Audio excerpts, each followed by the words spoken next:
When you play, you dream.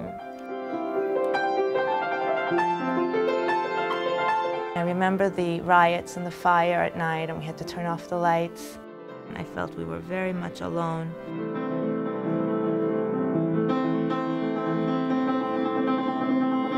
We left our country during a brink of a revolution.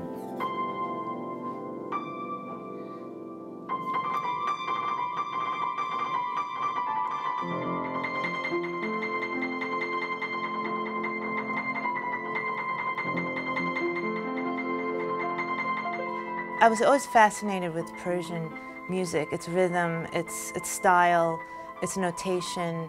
I felt it's always a part of me.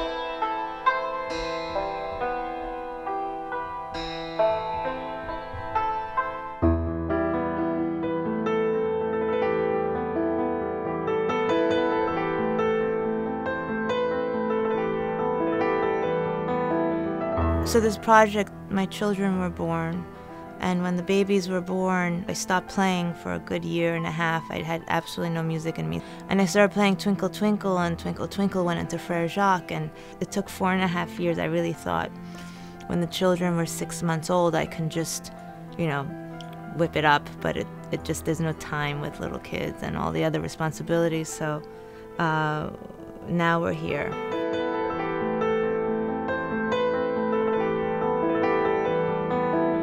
Rashid Khan is one of the first pieces that anyone who's learning piano, Persian songs, learns.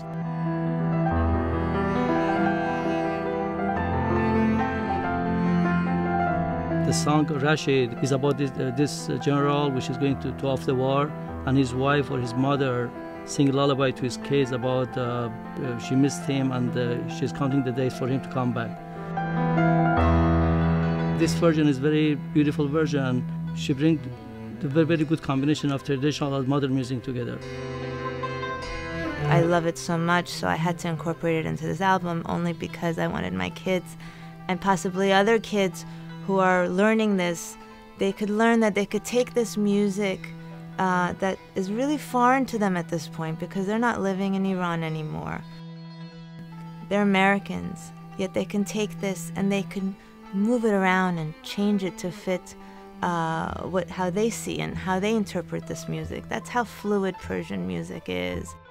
The inspiration really comes from this Lala-Yee my father would sing to us when we were very little, and it's the Dasgha Male Charga, and it was just a little verse that he would sing, la-lai, la-lai, la-lai. La la la la la. بخواب دختر من بخواب la la la. And every time she made a song, you could feel that she's putting this music or Persian music into the Americanized music.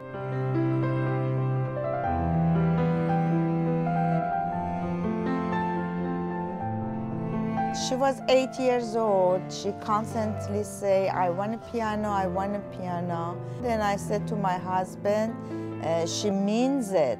Whatever money she had, she would save it for my piano lessons. She was very encouraging, and she never pushed me, which was, I think, the key. So we got a good teacher for her. Her name is Mahdov Munasebian. She allowed me to take the music that she gave to me, and I was able to make it my own. She wasn't strict where I had to play everything that was written on the page, and she understood that it was my interpretation. She has retained a great deal of the kind of unschooled quality. She's got a beautiful touch, she's got a beautiful sound. She communicates the emotion of music, which is probably the most fundamentally important aspect of music. Because of him, the music that it's in my mind, he gets to capture everything it is that is in my head. And I really appreciate all of his trust and faith in me. He dedicated a lot of time to my projects, our projects, and I'm so grateful for him.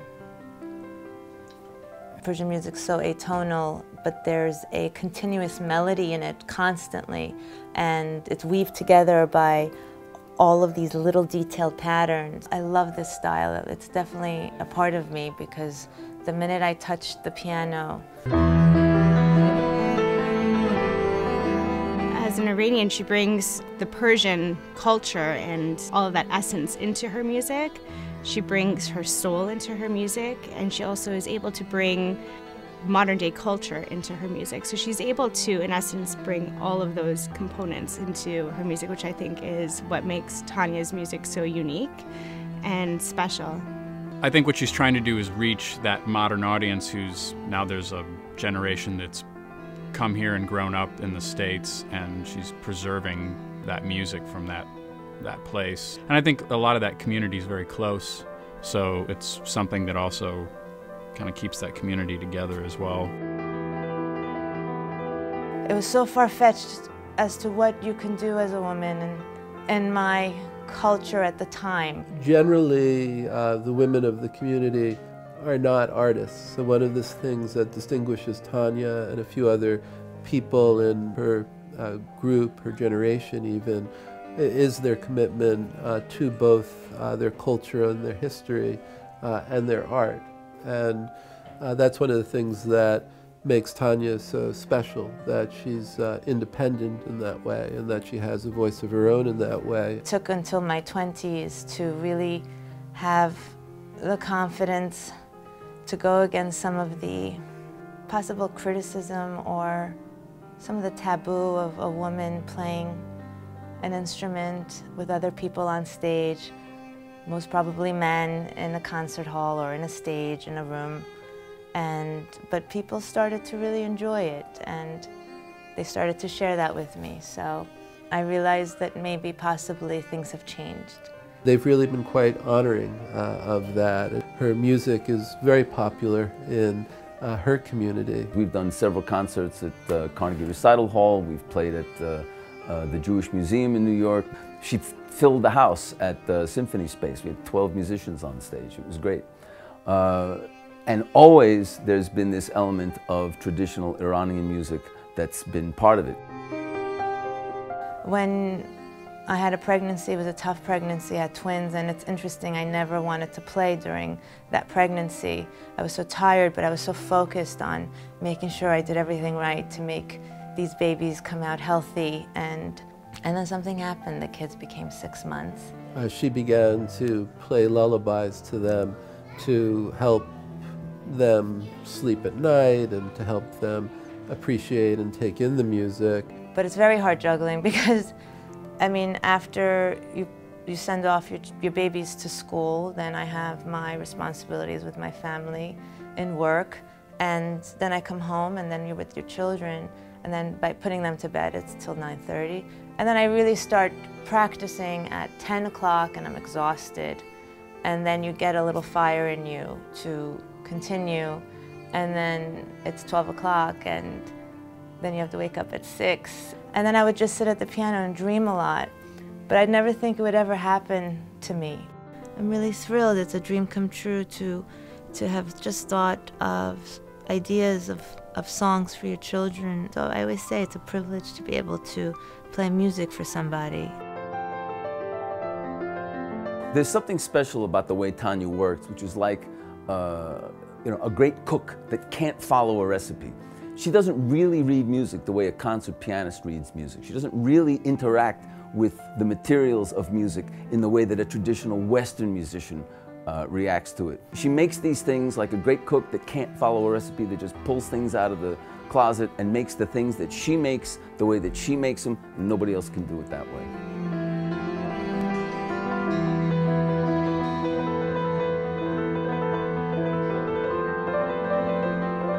You're allowed one box out of Iran, and she packed a whole box of toys just for Talina and my sister and I. And she felt that we would never feel the imbalance of leaving war and going to a new place. I made an album called The Road to Tehran because I always feel I want to go back there. Because sometimes I don't feel I fit here. I don't fit in America. It's not that I don't fit, it's just I just want to see what it's like to be in a place where people speak the same language you do, but everyone speaks that.